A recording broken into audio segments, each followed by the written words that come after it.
I am F کا وفد جو ہے یہ پاکستان میں بیٹھا ہوا ہے، اور پاکستان جو ہے وہ کرپشن میں 2 درجے ترقی کر گیا ہے۔ کامران صاحب ذرا مختصر کر لیں، کیونکہ آج ہمارے برادر ملک کا ایک اہم پریزیڈنٹ پاکستان تشریف رہے، لوگوں کے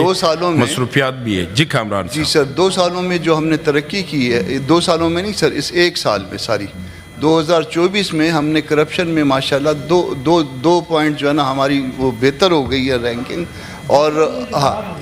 مطلب بہتر ہو گئی نا، ہم نے امپروو کر دیا ہے بس، کہ جو آئے ہوئے ان کے سٹینڈرڈ سے بہتر ہو۔ ہاں جو آئے ہوئے ہیں، ایک طرف ہم جو ہے نا وہ 48 اس پہ بات کرنے دیں، پھر بعد میں جو آپ لوگ جی کامران، تو ہم اس میں مزید ہم نے کرپشن میں انکریز کر لیا ہے۔ اور دوسری طرف جو ہے آئی ایم ایف کا وفد جو ہے وہ بیٹھا ہوا ہے، ظاہر ہے وہ ساہوکار ہے، اس نے آپ کو قرضہ دیا ہے، مجھ کو قرضہ دیا ہے، اور وہ اس قرضے کے لیے جا کے ہمارے چیف جسٹس صاحب تک بھی جا کے ملاقات کر رہا ہے۔ سر میرے علم کے مطابق جو میں جانتا ہوں، اپنے ایگزیکٹو بھی اس طرح سے شاید ملاقات نہیں کر سکتے عدالتوں کے سربراہوں سے یا عدالتوں کے ججوں سے، چہ جائے کہ کہیں باہر کا کوئی مالیاتی ادارہ جو ہے اس کا سربراہ آ کے ملاقات کرے، وہ بھی ہمارے چیف جسٹس محترم سے۔ تو یہ ہماری جو خود مختاری ہے، ملکی بھی اور عدالتی بھی، عدالتی آزادی کا جو ہے ہم بار بار کہتے ہیں کہ عدالتیں آزاد ہیں، تو ماشاءاللہ جو ہے وہ اتنی آزاد ہو گئیں کہ ان کو جو ہے نا وہ آئی ایم ایف کو ان سے ملاقات کرنی پڑتی ہے۔ تو یہ ہم نے جو ہے نا یہ ایک ترقی کم از کم 1 سال میں یہ ضرور کی ہے، 8 فروری سے لے کر آج 13 فروری تک ایک جو ڈیولپمنٹ ہے وہ یہ ہے۔ دوسری ڈیولپمنٹ سر ہم نے یہ کی ہے کہ 2 صوبوں میں تو امن امان کی حالت بہت پہلے سے خراب ہے، اور اب ہر روز روڈ بھی بند ہیں۔ ہم لوگوں کی بچیاں جو ہے وہ اٹھا کے لے جاتے ہیں، اپنے وہ بچیاں، بہنیں، بیٹیاں جو ہے، اور اس کے نتیجے میں پھر سڑکیں جو ہے وہ 2 صوبوں، ایک میں اپنے صوبے کی چلیں بات کر لیتا ہوں، تو وہ صوبے کی سڑکیں کئی دن تک بند رہتی ہیں، تو اس کے اوپر بھی کسی کے کانوں پہ جو نہیں رینگتی، وہ سڑک بند ہے تو بند رہے، سڑک راستہ کھلا ہے تو کھلا رہے۔ صرف مرد ٹریول نہیں کرتے ان سڑکوں پہ، ان سڑکوں پہ خواتین بھی ٹریول کرتی ہیں، اور جب کبھی گاڑیاں خاتون بازیاب ہو گئی، خیر خیریت سے گھر بھی آ گئی، معاملہ بھی حل ہو گیا، الحمدللہ کہ وہ بازیاب ہو گئی۔ مگر یہ اس کے بعد پھر کوئی اور نیا کوئی واقعہ ہو جائے گا، ہر روز ہماری سڑکیں بند ہو رہی ہیں، مگر یہ وہ اغوا کیوں ہوئی، اور اغوا ہوئی تو پھر اس طرح سے اٹھا کے اس کو کتنے دن تک جو ہے وہ بازیاب کیوں نہیں کروایا جا سکا۔ یہ ایسے سوالات ہیں جو امن امان سے متعلق ہیں، یہ ایسے سوالات ہیں جو آپ کے آنے جانے سے متعلق ہیں، جس کی وجہ سے بلوچستان کی شاہراہیں جو ہے نا وہ کئی دن تک بند رہتی ہیں۔ تو یہ 2 معاملات تھے، ایک ہماری کرپشن میں بہتری کا، یعنی ہم نے کرپشن زیادہ شروع کر دی ہے اس سال میں، 2024 میں، اب تو 25 شروع ہو گیا، اور دوسرا جو ہے وہ بلوچستان اس حد تک پہنچ گیا کہ اس میں شاہراہیں کئی دن تک بند رہتی ہیں۔ آپ کی شکریہ سر۔ جی منسٹر صاحب پلیز جواب لے لیں، آپ جیسے مناسب سمجھیں۔ کامران مرتضیٰ صاحب ماشاءاللہ ملکہ رکھتے ہیں، بڑا خاص طور پہ جب وکیل ہیں پیشے کے اعتبار سے میری طرح، جب تنزیہ موڈ میں ہوں تو پھر تیر خوب برساتے ہیں، اور زہر میں بجھے بھی ہوتے ہیں تیر ان کے، لیکن میری طرح ہنستے رہتے ہیں، یہ اچھی بات ہے، جوش نہیں زیادہ لاتے، ابھی بھی ہنس رہے ہیں۔ آپ نے بات کی کہ چیف جسٹس صاحب کو وہ وفد ملا ہے، ججوں کو نہیں ملا۔ چیف جسٹس صاحب جو ہیں وہ عدلیہ کے سربراہ ہونے کی حیثیت سے کچھ ایسے فنکشنز ہیں جو وہ پاکستان کی عدلیہ کے سربراہ ہونے کی حیثیت سے ڈسچارج کرتے ہیں،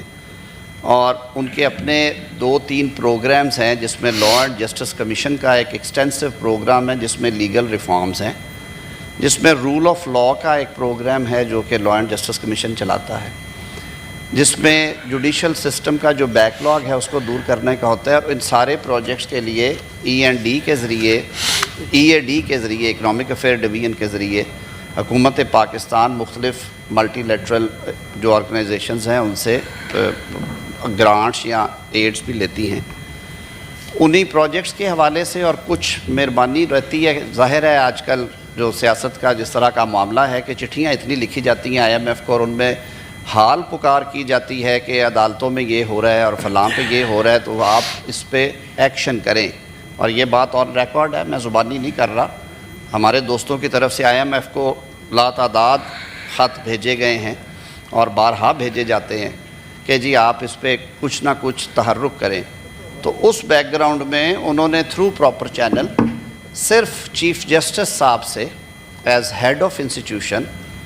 ٹائم مانگا تھا کہ ہم کچھ امور پہ آپ سے بات کرنا چاہتے ہیں، جس میں یہ سارے ایریاز جو تھے کور ہوئے. ایک خوشگوار ماحول میں، کوئی عدالتی مقدمے میں IMF نہیں گیا، نہ انہوں نے کوئی CM فائل کی ہے. انہوں نے عدلیہ کے سربراہ کو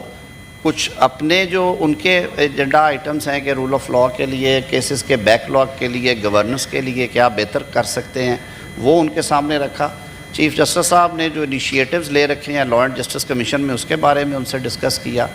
جو نئی اسکیم ہے انڈر دی 26 کانسٹیٹیوشنل امینڈمنٹ، اس پہ تبادلہ خیال ہوا کہ اس میں آل انکلوسیو ہے، اس میں پارلیمنٹ کو بھی حصہ دیا گیا ہے، اس میں ججز بھی ہیں، اس میں سول سوسائٹی بھی ہے، اس میں بار باڈیز بھی ہیں.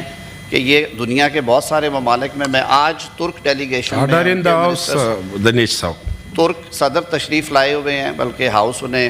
خوش آمدید کہنا چاہیے. ترکیہ ہمارا ایک بڑا پیارا بھائی ہے جو ہمیشہ تھک اینڈ تھن میں پاکستان کے ساتھ کھڑا ہوا ہے. وہاں بیٹھے یہ بات ہو رہی تھی، انہوں نے کہا کہ ہمارے ہاں جو سپیریئر جوڈیشری میں اپوائنٹمنٹس ہیں وہ ایک کونسل کرتی ہے، that council is headed by minister for law and justice. اس میں کچھ ریٹائرڈ جج بھی ہیں، کچھ پارلیمنٹیرینز ہیں، کچھ سول سوسائٹی کے، کچھ بار باڈیز کے لوگ ہیں. دنیا میں مختلف ماڈلز ہیں یہ، تو اس پہ بھی بات ہوئی ہوگی. لیکن نہ وہ کسی مقدمے کا وہاں سے پوچھنے گئے، نہ ہی ان کا یہ ڈومین ہے کہ وہ سپریم کورٹ کی جو ڈسپنسیشن آف جسٹس جو مقدمات کی ان کے میرٹس ہیں ان کے اوپر بات کریں، بلکہ لا اینڈ جسٹس کمیشن کے چیئرمین کی حیثیت سے چیف جسٹس پاکستان میرے سے زیادہ آپ کو اور علی ظفر صاحب کو پتہ ہے کہ وہ ایک پوری اندر ایک باڈی ہے لا اینڈ جسٹس کمیشن کی. بلکہ اس دفعہ انہوں نے اس کو جب ریکانسٹیٹیوٹ کیا ہے تو انہوں نے بار کونسلز اور پارلیمنٹیرینز کو کہا ہے کہ آپ اپنے نمائندے مقرر کریں تاکہ عوام کے جو اصل مسائل ہیں حصول انصاف کے لیے اس میں بہتری لائی جائے. اور پاکستان کی جو درجہ بندی ہم سنتے ہیں کہ کبھی عدالتی نظام 127ویں پہ، کبھی 119 پہ، کبھی 132 پہ، تو اس حوالے سے وہ ملاقات تھی. میں نے کہا میں آپ کے سامنے وضاحت کر دوں. میں لیڈر آف اپوزیشن صاحب سے اس لیے معذرت خواہ ہوں کہ جواب مانگا گیا تھا، میں نے جواب پیش کر دیا، اس لیے leader of opposition please Shibli Faraz صاحب یہ بات کریں. بسم اللہ الرحمن الرحیم. چیئرمین صاحب، پہلے تو افسوس کی بات یہ ہے کہ جو اس وقت ایوان میں جو حاضری ہے وہ کافی کمزور ہے، اور